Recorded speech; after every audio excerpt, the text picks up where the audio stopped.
Hello friends, स्वागत है आपका यूट्यूब चैनल ओरेकल क्लासेस में। दोस्तों, आज का हम लोग का टॉपिक है पावर सिस्टम से, जिसमें हम लोग पढ़ेंगे अंडरग्राउंड केबल के बारे में। आज की इस वीडियो में हम लोग केबल की साइज के बारे में पढ़ेंगे। केबल की साइज को व्यक्त करने की हम लोग के पास तीन विधियाँ होती हैं, जिसमें पहली है SWG मेथड, दूसरा है डायामीटर मेथड या डाया मेथड, और तीसरा है हम लोग का क्रॉस सेक्शन एरिया मेथड, अनुप्रस्थ काट क्षेत्रफल की विधि।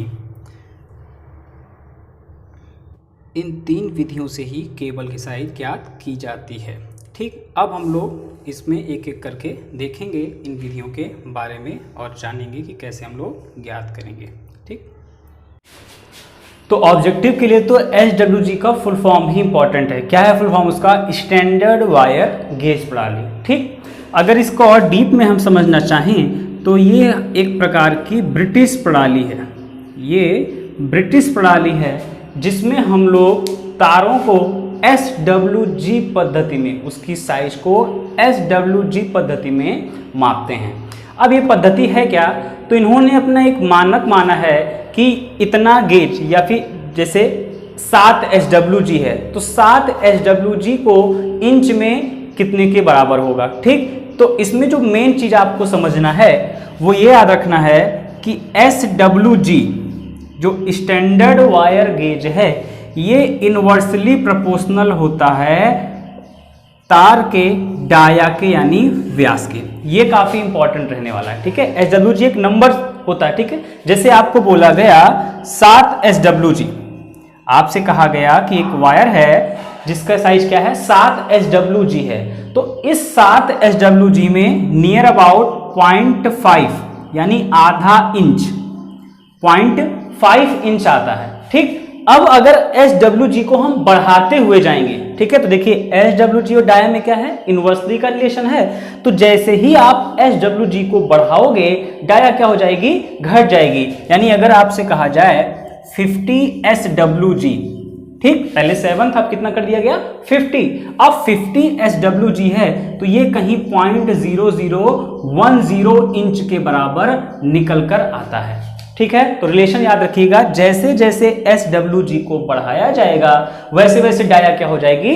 घटती या कम होती हुई चली जाएगी। ठीक है, अब हम लोग यहाँ केबल की साइज पढ़ रहे हैं तो कैसे हम इसमें बताएंगे? ठीक है, तो देखिए उसको भी समझते हैं। यहाँ पर इसको रफ कर रहे हैं। अगर केबल की साइज को SWG पद्धति में प्रदर्शित करना है तो उसके लिए क्या मेथड है? देखिए, साइज के लिए फॉर्मूला निकल के आता है। अब हम लोग को ये मालूम है जो केबल है वो केबल आपकी एक सिंगल वायर की तो होगी नहीं, उसमें क्या है? कई वायर को लपेटा गया है, स्ट्रैंड कनेक्टर यूज किए हैं, कई चालक को लपेटा गया है। तो नंबर ऑफ स्ट्रैंड कंडक्टर या स्ट्रैंड वायर लिखते हैं, नंबर ऑफ स्ट्रैंड वायर, यानी जितने तार हम लोगों ने क्या किए हैं? लपेटे हैं, उनकी संख्या। ठीक, अपॉन में डाया ऑफ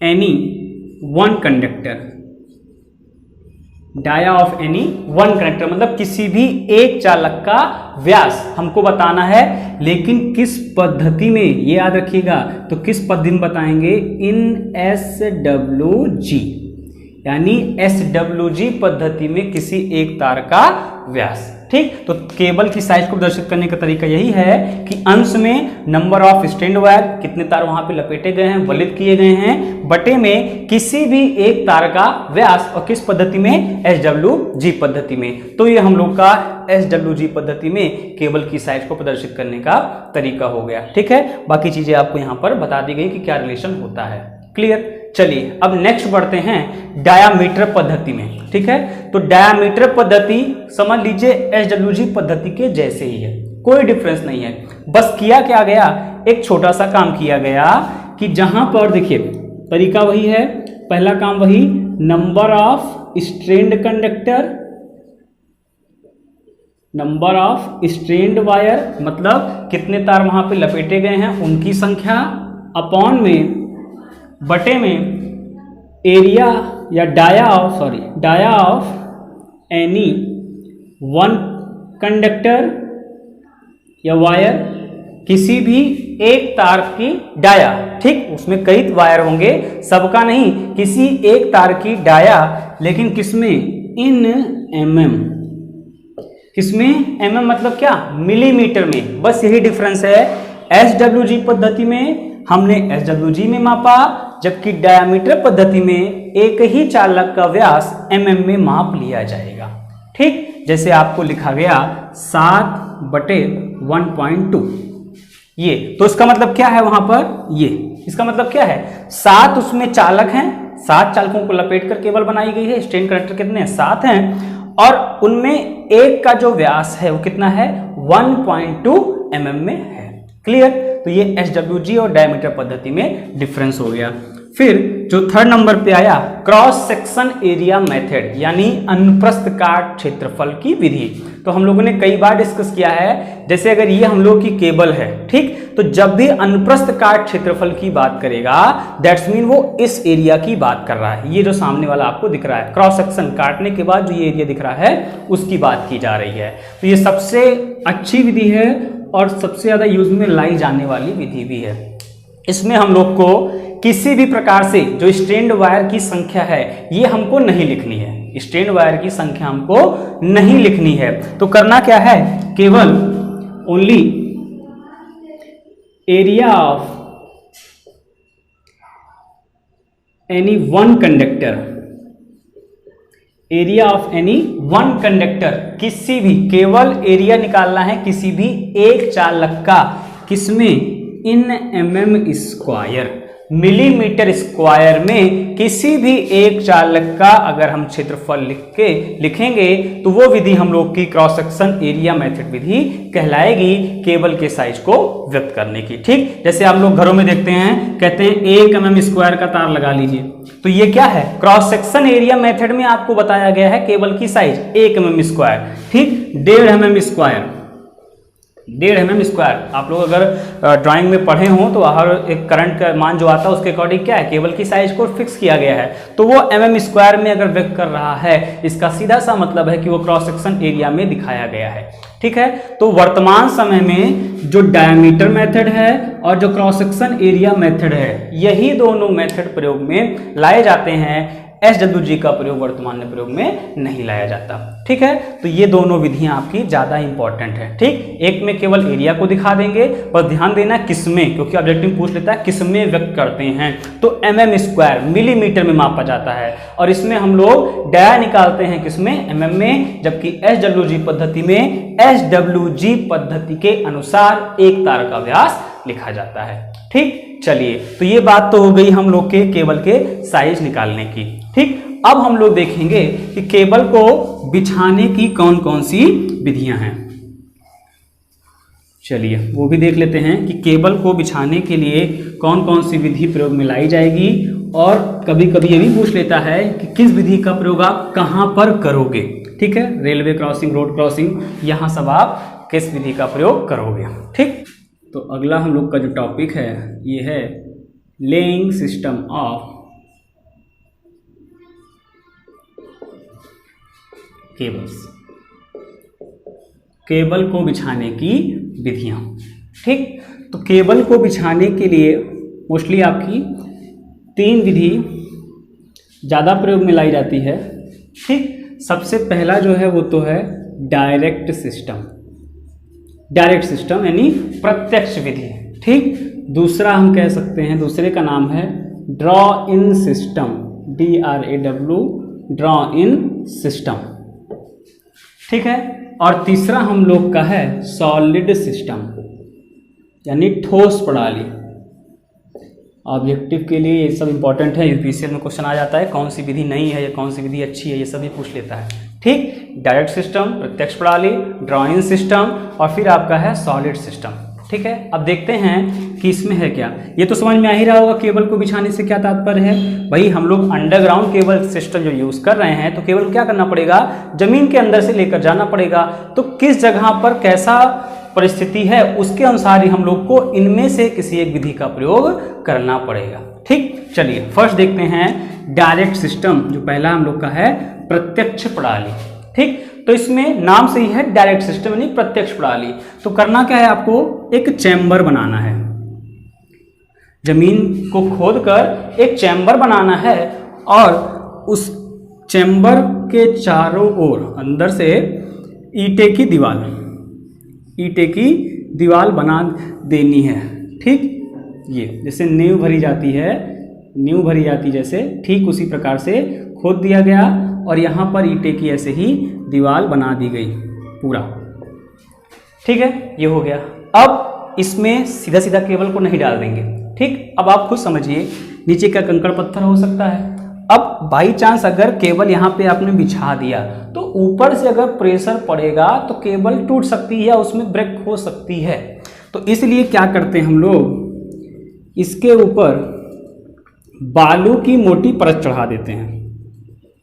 बालू की लगभग 20 सेंटीमीटर, ये बालू की परत है, बालू।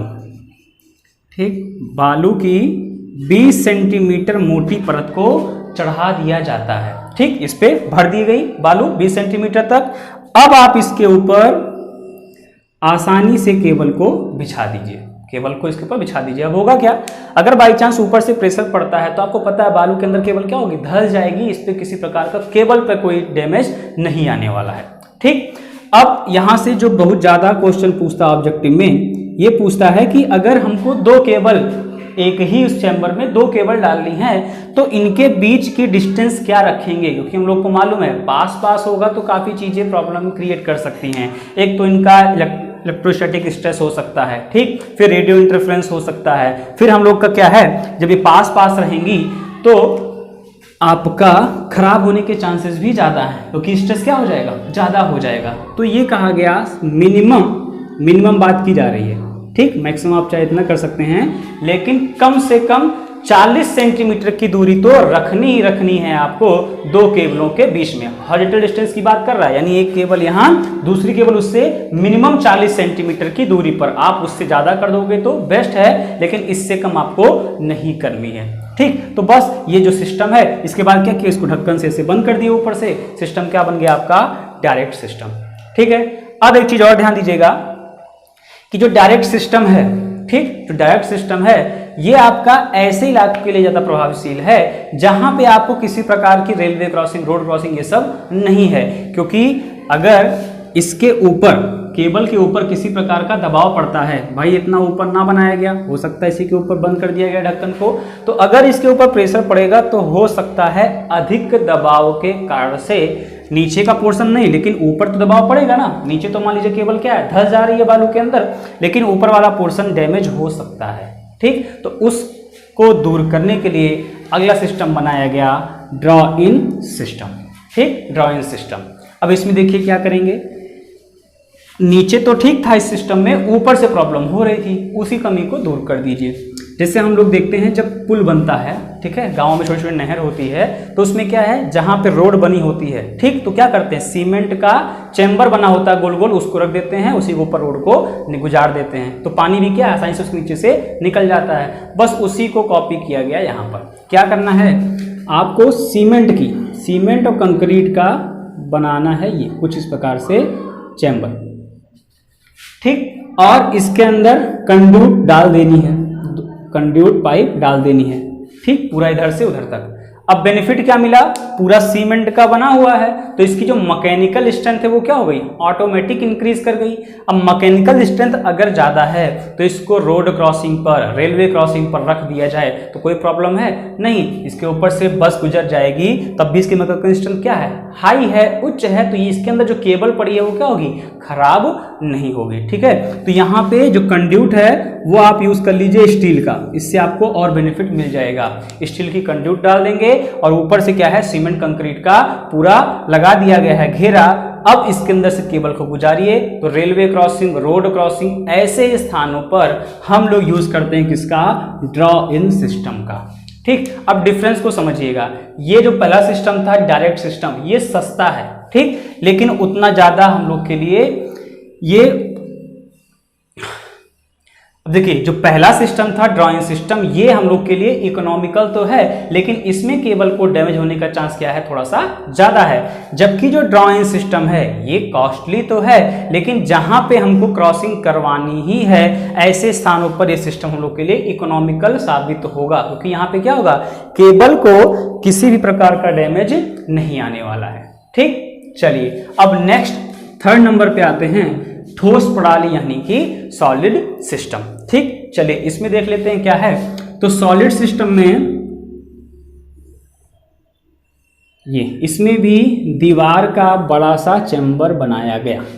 ठीक, दीवार का ही, ईंटों की दीवारों का ही चैम्बर बनाया गया, और इसमें उस चैम्बर को भी ईंटों के द्वारा अंदर से कई भागों में बांट दिया गया। ठीक, उसको भी कई भागों में बांट दिया गया। फिर यहां पर आपकी केबल को डाल दिया गया, केबल को डाल दिया गया। अब समझ में ये बात आनी चाहिए कि क्यों इस सिस्टम का यूज किया गया। ये सब भी तो ठीक ठाक थे। तो देखिए कुछ केबल ऐसी होती हैं जिसमें हम लोग कवचन को नहीं लगाते, दैट्स मीन आर्मरिंग का यूज नहीं किया जाता। तो आर्मरिंग हम लोगों ने पढ़ा है कंस्ट्रक्शन में कि आर्मरिंग यूज होती है केबल को मैकेनिकल प्रोटेक्शन प्रोवाइड करने के लिए। लेकिन अगर आर्मरिंग का हम लोगों ने यूज ही नहीं किया है तो क्या होगा, केबल को मैकेनिकल स्ट्रेंथ तो मिलेगी नहीं। तो ऐसी केबलों के लिए हम लोग यूज करते हैं किसका, सॉलिड सिस्टम का। ठीक, ईंटों का चैम्बर बनाया गया और उसको भी अलग अलग भागों में ईंटों द्वारा बांट दिया गया। अब यहां पर ठीक है, अब देखिए खाली केबल नहीं, यहां पर भी पाइप होगी, उसके अंदर केबल को रखा जाएगा। और अब ध्यान ये देना है, यहां सब देखिए इसको डॉट डॉट से दिखा रहे हैं, ये इसके ऊपर पूरे भाग में ठीक इंसुलेटेड मटेरियल की, इंसुलेटेड पदार्थ की परत को चढ़ा दिया जाता है। ठीक है, जैसे एस्फाल्ट यौगिक हो गया, ठीक, एस्फाल्ट यौगिक, बिटुमन, ये सब क्या है आपका इंसुलेटेड मटेरियल है।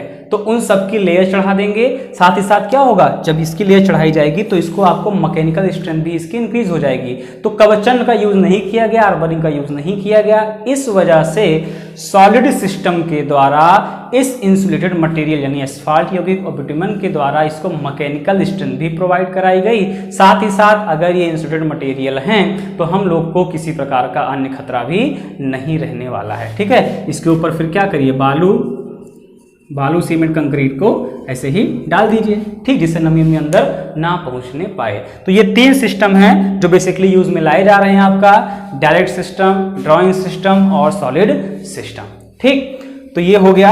अब किसका कहाँ का यूज है आपको मालूम है, कवचन, जैसे क्वेश्चन पूछ लेता है कवचन रहित केबलों को बिछाने के लिए किस विधि का प्रयोग किया जाएगा, तो क्या है, सॉलिड सिस्टम। ठीक, रेलवे क्रॉसिंग, रोड क्रॉसिंग में आपका ड्राइंग सिस्टम, और नॉर्मली यूज कर सकते हैं हम लोग किसका, डायरेक्ट सिस्टम का, क्योंकि ये क्या है, इकोनॉमिकल है, खर्चा बहुत ज्यादा नहीं है। ठीक है, अब हम लोग नेक्स्ट वीडियो में ये देखेंगे कि अगर फॉल्ट हो जाता है, अगर भाई केबल तो जमीन के अंदर है, ओवरहेड सिस्टम में अगर फॉल्ट होता है तो उसको पहचानना और दूर करना काफी आसान है, क्योंकि आपको डायरेक्टली दिख गया कि क्या तार शॉर्ट है, कि तार टूटा हुआ है, किस प्रकार का फॉल्ट है। लेकिन अंडरग्राउंड सिस्टम में पहले हम लोग फॉल्ट का पता लगाएंगे, उसके बाद जब फॉल्ट पता चल जाएगा तो उसकी लोकेशन को ट्रेस करने की कोशिश की जाएगी। ऐसा तो है नहीं केबल को यहां से वहां तक क्या किए, पूरा खोद डाले फिर सही करके फिर बंद कर दिए, नहीं, वो क्या है, कॉस्टली पड़ जाएगा। इसीलिए हम लोग नेक्स्ट वीडियो में देखेंगे कि फॉल्ट अगर केबल में होते हैं तो कैसे उसको पहले ट्रेस किया जाएगा और फिर उसकी लोकेशन का पता लगाया जाएगा। तो केबल का एक टॉपिक छोटा सा आपका यहाँ तक कवर हो गया है, जिसमें कंस्ट्रक्शन और बाकी सारी चीजें हम लोगों ने पढ़ ली हैं। ठीक है, आप अपना टॉपिक कवर करिए, हम लोग मिलते हैं अपने नेक्स्ट वीडियो में। Thanks for watching.